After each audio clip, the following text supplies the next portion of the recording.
Hai hai, ketemu lagi dengan channel chemistry kita. Kali ini saya akan melanjutkan pembahasan TPS UTBK 2021 untuk aspek pemahaman bacaan dan menulis part yang kedua. Nanti di sini kita akan membahas 10 soal.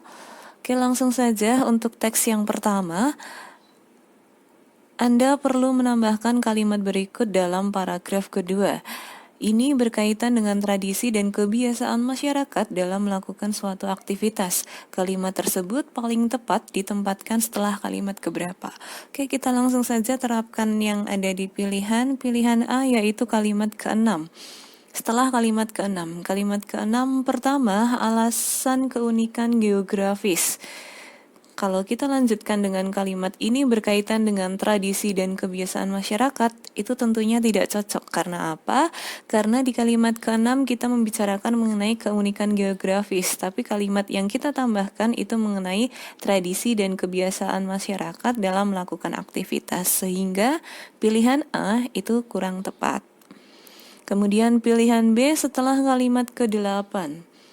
Kedua, keunikan lain proses pendidikan bagi masyarakat yang tinggal di hutan pedalaman adalah waktu belajar yang berbeda-beda dengan pelajaran pendidikan formal. Ini berkaitan dengan tradisi dan kebiasaan masyarakat dalam melakukan suatu aktivitas. Oke, bisa masuk ya. Kita coba lanjutkan kalimatnya. Pada jam-jam sekolah formal, masyarakat dan anak-anak di pedalaman sedang melakukan aktivitas memancing ikan. Nah, di sini tadi kalau kita selipkan kalimat yang ada di soal, jadi setelah kalimat ke-8 kita lanjutkan kalimat yang kita sisipkan. Di sini ada kata-kata aktivitas. Nah, kemudian di kalimat 9 dia dilanjutkan lagi, ada penjelasan mengenai aktivitas yang dilakukan oleh masyarakat dan anak-anak di pedalaman, sehingga masuk ya untuk pilihan yang B. Pilihan C kalimat ke-10. Ketiga, faktor budaya sebagai keunikan pendidikan non-formal bagi suku pedalaman. Kalau kita lanjutkan, ini berkaitan dengan tradisi dan kebiasaan masyarakat dalam melakukan suatu aktivitas. Banyak anak yang belum pernah melihat meja dan kursi. Oke, ini tidak nyambung ketika kalimat yang kita sisipkan ini kita lanjutkan untuk kalimat ke-11 kan. Jadi dari kalimat 10, sisipan dan kalimat 11 itu tidak padu, sehingga tidak ya untuk pilihan yang C. Kemudian pilihan D setelah kalimat 11, banyak anak belum pernah melihat meja dan kursi. Ini berkaitan dengan tradisi dan kebiasaan dalam melakukan suatu aktivitas. Ini juga tidak masuk. Kemudian pilihan E setelah kalimat 12, mereka menjadi tidak nyaman dalam belajar. Oke, ini berkaitannya dengan kalimat yang ke-11 tadi ya, sehingga pilihan E juga bukan. Nomor 1 jawabannya adalah pilihan yang B.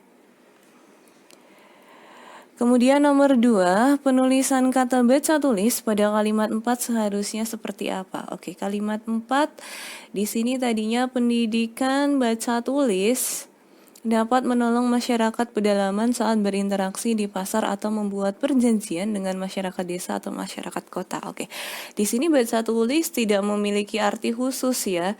Jadi ini kan nyambung dengan pendidikan baca tulis. Artinya untuk baca tulis itu penulisannya biasa saja, tidak perlu kita tulis miring dan tidak perlu kita berikan tanda petik.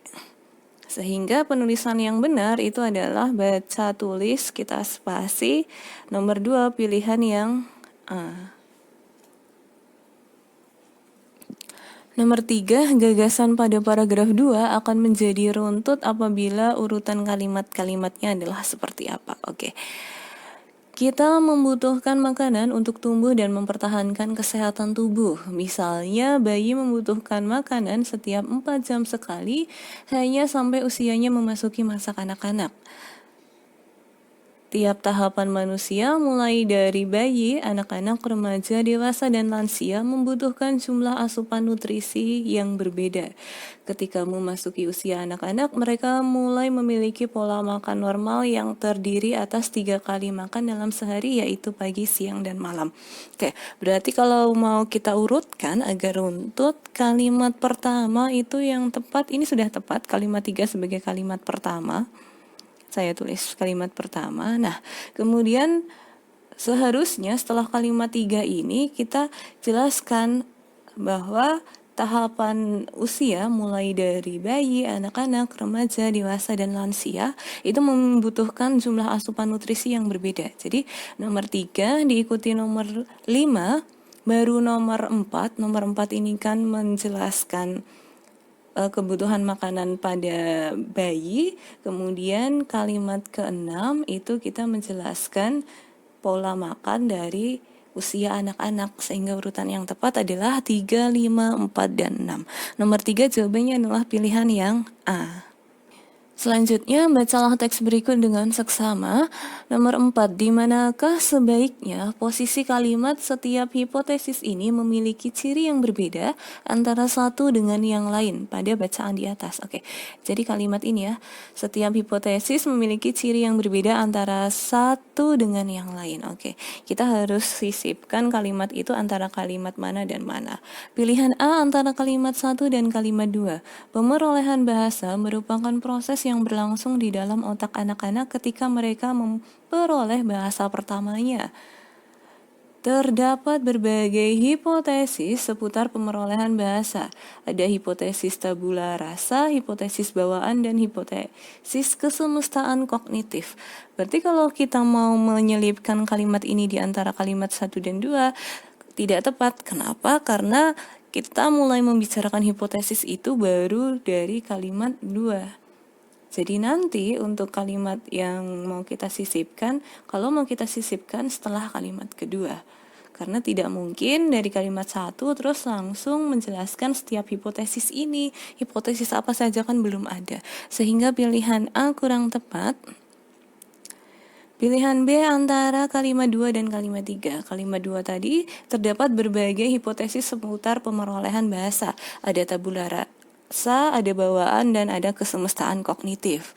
Setiap hipotesis ini memiliki ciri yang berbeda antara satu dengan yang lain. Jadi ini masuk ya. Jadi kan tadi dijelaskan di kalimat 2 ada beberapa jenis hipotesis.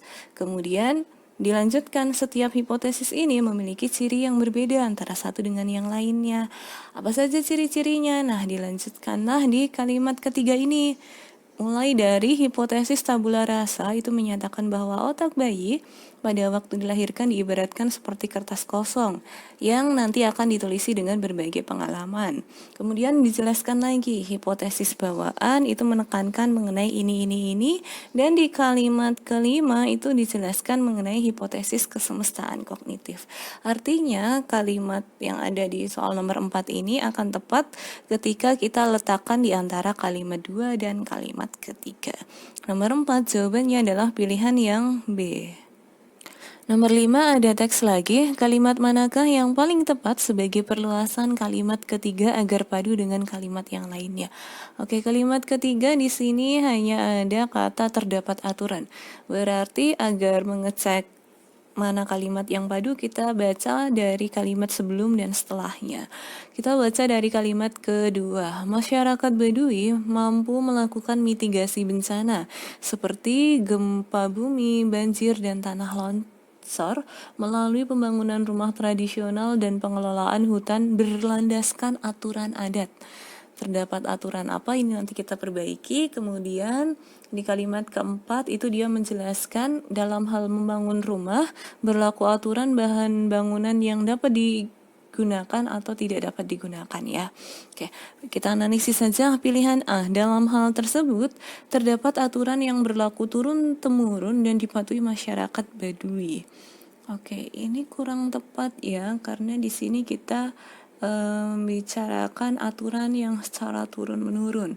Ini kan yang dijelaskan masyarakat Baduy itu dia memang mampu menjaga lingkungan ya, karena sudah terdapat aturan dalam membangun bisa rumah, kemudian bisa pengelola hutan dan sebagainya. Tadi kan dijelaskan ya di kalimat kedua, di sini kan dia masyarakat Baduy mampu melakukan mitigasi bencana melalui pembangunan rumah tradisional dan pengelolaan hutan. Jadi nanti di kalimat ketiga itu harus ada kaitannya dengan pembangunan rumah dan pengelolaan hutan itu, sehingga pilihan A kurang tepat.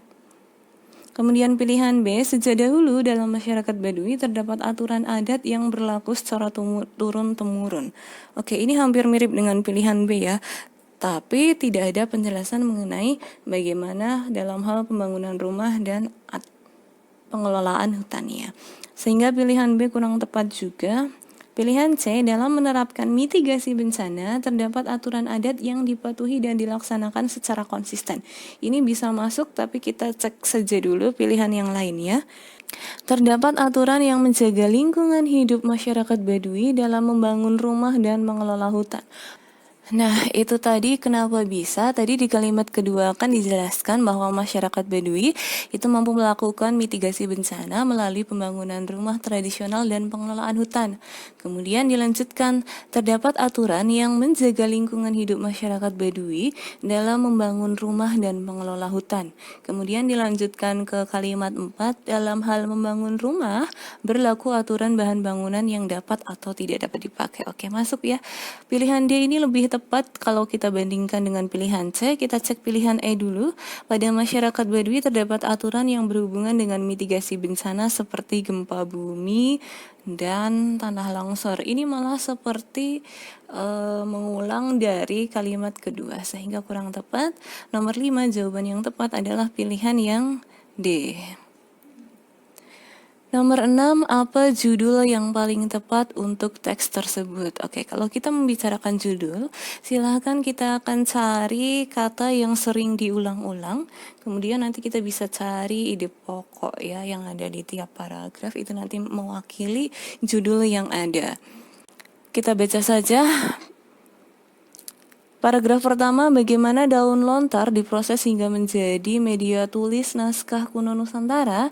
Daun lontar tua mengalami proses pemotongan, penjemuran, perendaman, dan pengamplasan dengan serabut kelapa hingga terlihat halus. Pengeringan dan perebusan dilakukan dengan penambahan aneka ramuan hingga dipres dengan tekanan tinggi menjadi lembaran pipih. Oke, intinya di paragraf 1 ini itu kita bisa menggunakan daun lontar sebagai media tulis naskah kuno Nusantara. Karena di sini tidak ada kalimat yang diulang-ulang lagi, kita langsung ke paragraf kedua. Selain kertas lontar, daluang juga terkenal sebagai media tulis naskah kuno Nusantara. Jadi selain ada daun lontar, itu ada kertas lontar yang digunakan sebagai media tulis naskah kuno Nusantara. Berarti di sini yang dijelaskan, nah kita membicarakan naskah kuno Nusantara ya. Nah kalau pilihan A naskah klasik Nusantara bukan ya. Kemudian pilihan B ragam kertas kuno Nusantara. Di sini yang dijelaskan tadi adalah bukan ragam kertas kunonya, tapi media tulis naskah kuno Nusantara. Sehingga pilihan B bukan. Pilihan C teknologi tulis kuno Nusantara, bukan juga, kita tidak membicarakan teknologinya. Pilihan D media tulis naskah kuno Nusantara. Oke, ini ya, tadi kan diulang ya. Media tulis naskah kuno Nusantara itu ada 2. Yang pertama, dari paragraf pertama itu adalah daun lontar, sedangkan paragraf kedua itu adalah daluang. Sedangkan pilihan E pembuatan kertas Nusantara, ini kurang tepat ya. Sehingga judul yang tepat adalah pilihan yang D, media tulis naskah kuno Nusantara. Nomor 7, kalimat mana yang merupakan hasil pemaduan kalimat 8 dan kalimat 9? Kalimat 8, selain kertas lontar, daluang juga terkenal sebagai media tulis naskah kuno Nusantara. Daluang dihasilkan oleh peradaban teknologi media tulis yang lebih awal daripada teknologi kertas dari Eropa. Oke, kita analisis langsung saja pilihan jawabannya. Pilihan A, selain kertas lontar, daluang, yang merupakan hasil peradaban teknologi media tulis yang lebih awal. Ini yang. Oke. Kurang efektif ya, sehingga pilihan A bukan. Pilihan B, selain kertas lontar, daluang juga terkenal sebagai media tulis naskah kuno Nusantara yang merupakan peradaban teknologi media tulis yang lebih awal. Yang lagi. Oke, ini bukan pilihan B. Pilihan C, selain kertas lontar, ada daluang yang terkenal sebagai media tulis naskah kuno Nusantara karena merupakan hasil peradaban media tulis yang lebih awal daripada teknologi kertas dari Eropa. Oke, ini kurang tepat juga. Ada yang tadi.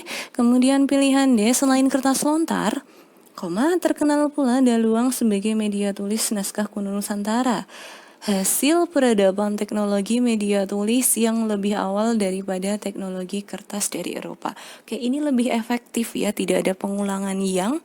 Kemudian dia ditekankan juga apa itu daluang, langsung dia hasil peradaban teknologi media tulis.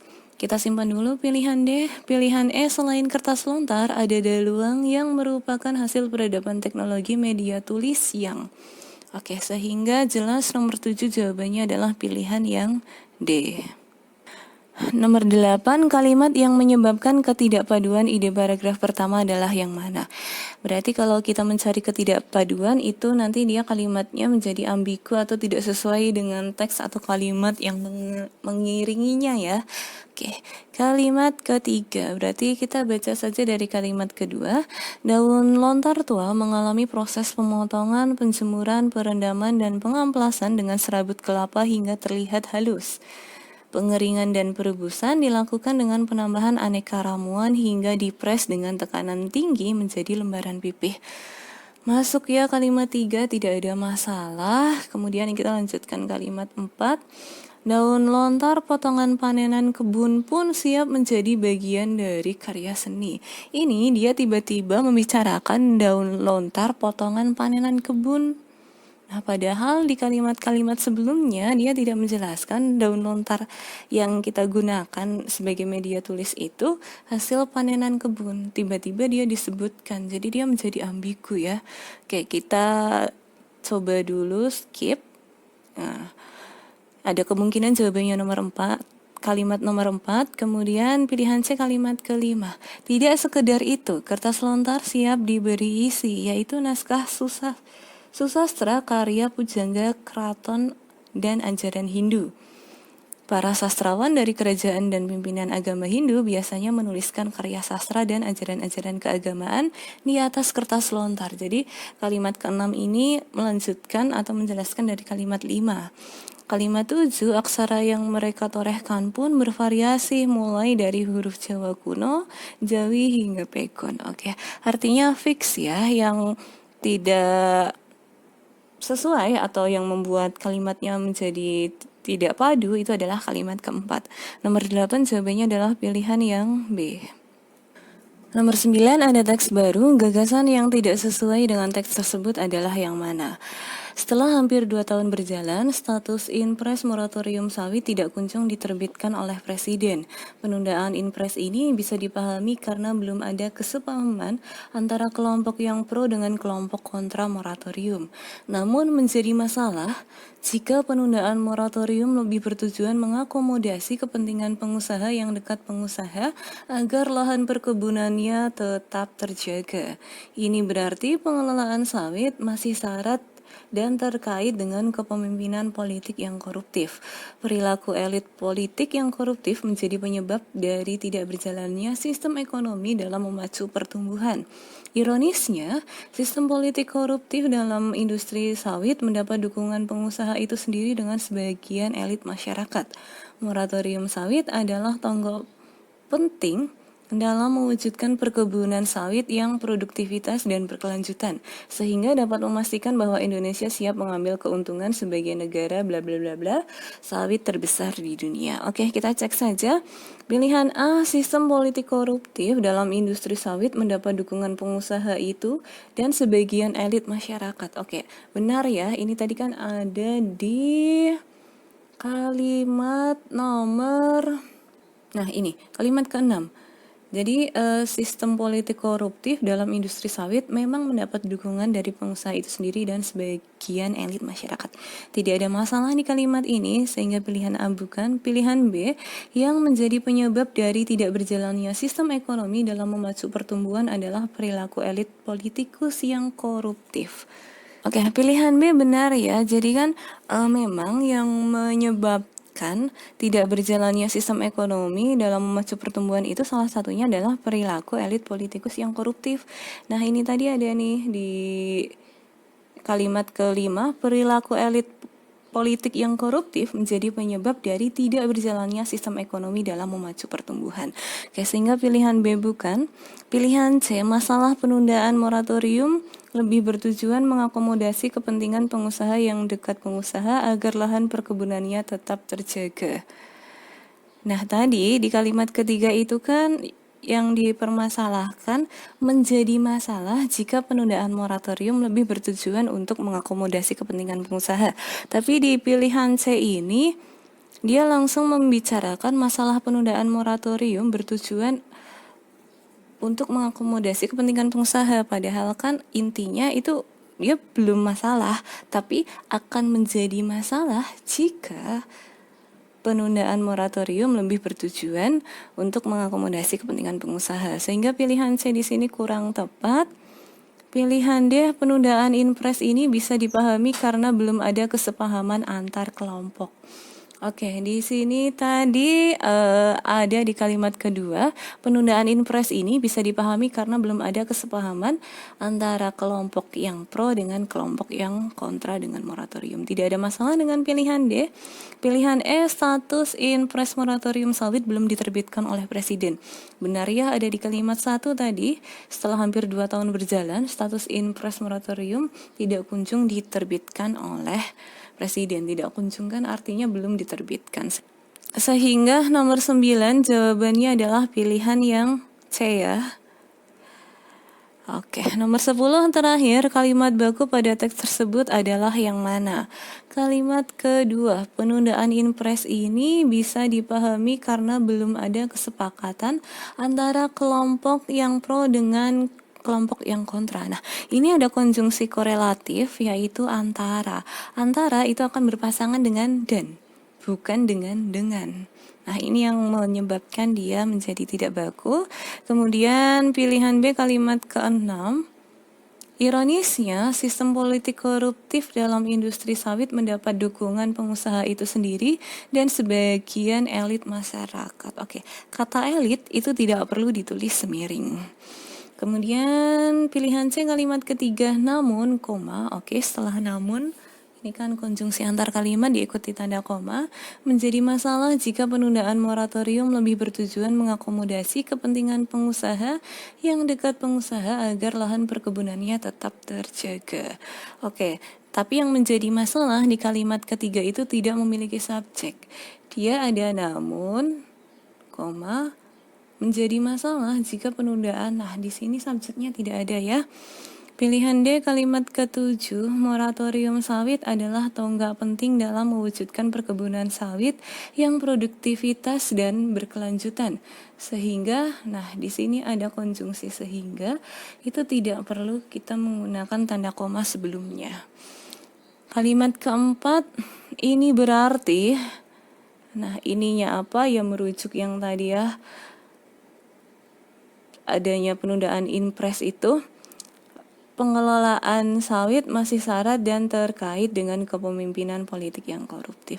Oke, tidak ada masalah di kalimat keempat, sehingga kalimat baku yang benar itu ada di kalimat keempat. Nomor 10 jawabannya adalah pilihan yang E. Oke, cukup sekian untuk pembahasan soal PBM UTBK, prediksi untuk UTBK 2021. Jika ada pertanyaan silahkan ditanyakan. See you!